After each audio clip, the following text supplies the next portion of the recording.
If you ever want to get your saddle horse good about the elusive neck rein, this is one way to go about it. So you got that horse on the outside. Now this horse doesn't have much energy to go around.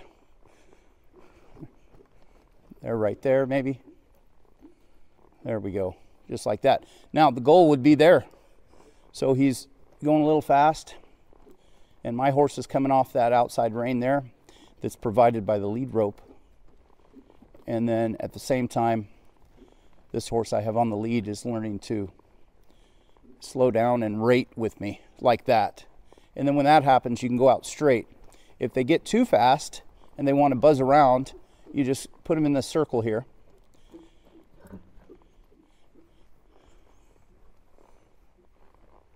Then when things are right, you head out straight. If things aren't right, meaning they're going too fast, you just take them in this little circle. You just have to be aware of the hindquarters that you don't get kicked.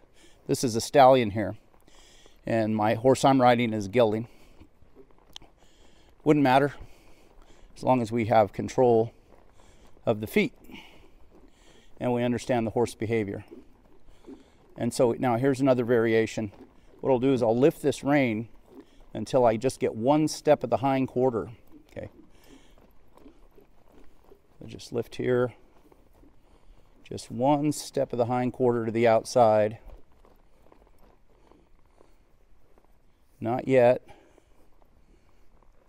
There. And then continue on straight.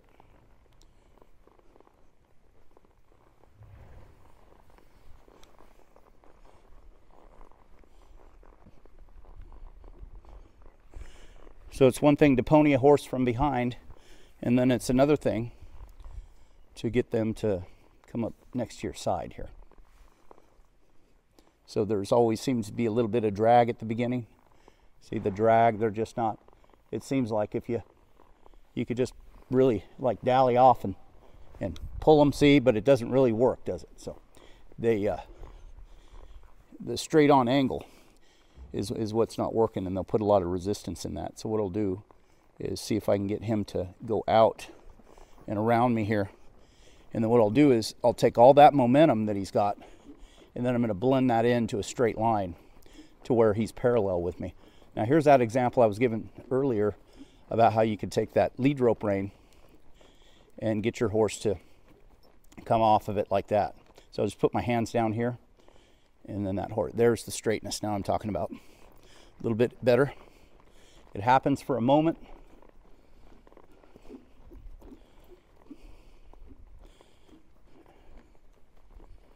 Right.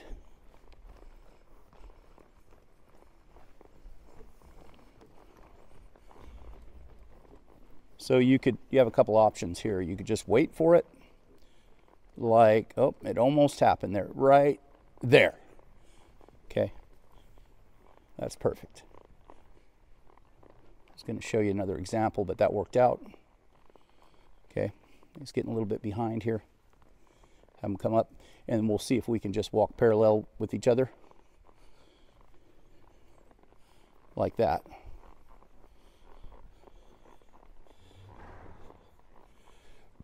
So you have the horse on the outside turn, and then you do that for a little bit, and then you'd see if you could get the horse to go around on an inside turn.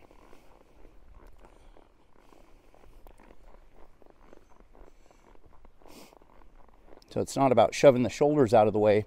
It's just about taking the space that my horse is occupying and getting real adamant about that. So I am here. I'm not moving. And if anything, I'm coming up here with the rein. See that right there? So I came up like this. And so that's what we'll do when we're riding, is we're going to take not only the rein up a little bit, but our whole body. So we're going to lighten up on the horse's back.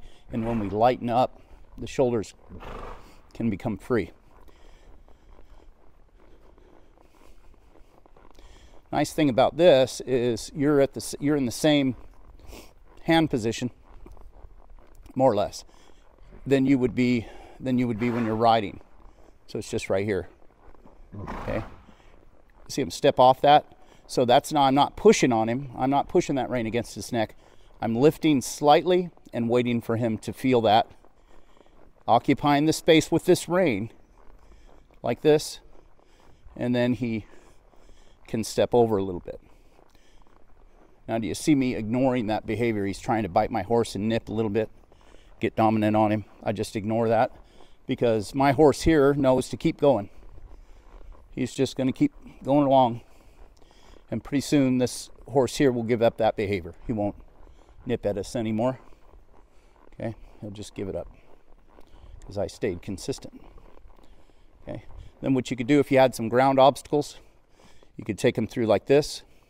So you already have the life in the body. You already have that coming through. So it's very easy to keep them going. Now here, this is the real world, right? So a little distraction. There's a mare over here in this pen, so it's not a big deal.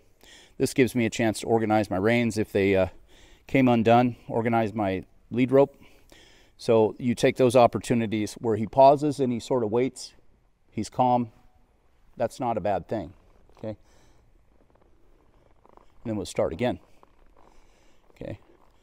And what I'll do here is I'll lift up. I want to get one step of the hind. See if you can recognize it. One step right there, and then straight. There. See how his shoulders were free. They never got locked up. So a lot of times people who do hindquarter exercises over and over again, hindquarter disengagements, and it ends up being where the shoulders lock up. So you got to be really careful with that. It's not, I don't think, that's just opinion, but I don't think hindquarters are a beginner maneuver, really. And that sounds odd to a lot of people, but you have to know, it's because you have to know what you're looking for there, and you have to see the response after you get the hindquarter over. What happens? Do they dump to the shoulder, or do they, can they remain straight? So here, just a little over, just like that. And see if he can come forward there like that. And then over with the hind one step like that, and then come forward like that. So that was a pretty good example of what I'm talking about there. Okay. So from day to day, you just get these horses to lead up. At first they can be back here, that's fine. And then eventually they come up a little bit more on your side here. And then pretty soon you're just going blended in together. When you're on the trail, if you have some friends with you, you're out riding, you could have somebody ride behind this horse and get him to pick up and move forward, see, and get up here next to me. Because a lot of times it feels like he's just dragging, right? And he is. So you don't want to get in a situation where you're just dragging him for miles, because at that point you might as well hook him up to the John Deere tractor and drag him across the field, which it doesn't work, right? It gets him more bracy. But if you have a little feel, you can put a little draw on that, and then when he comes off it, see, he came to his own release, right? He found it.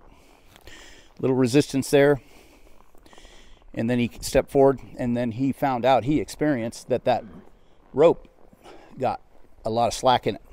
So here I'll speed up a little bit, and then there's the slack. And then here I'm going to speed up a little bit, and there's the slack. Okay, so it's like that, and pretty soon he starts getting up here next to your side.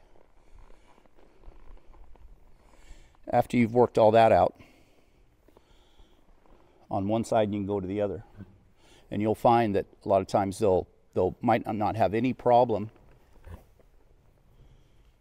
getting up on one side, but they'll have a problem getting up on the other. Now see how I'm shaping that? So I don't have to whack him in the eyeball. I petted on him in there a little bit and see if I could redirect. There we go. Just like that. Just redirect it a little bit, right? I could touch him there with my toe, and I'll come up here again because my horse doesn't need to get bred today. See, I'll just discourage that. So I'm going to occupy the space in between these horses' heads. See that? And my horse, he knows the drill. He's just relaxing. See how I put my hand down there? And then when it gets real quiet, I get real quiet. And then see if I'll just offer him this. And see if he'll just take that.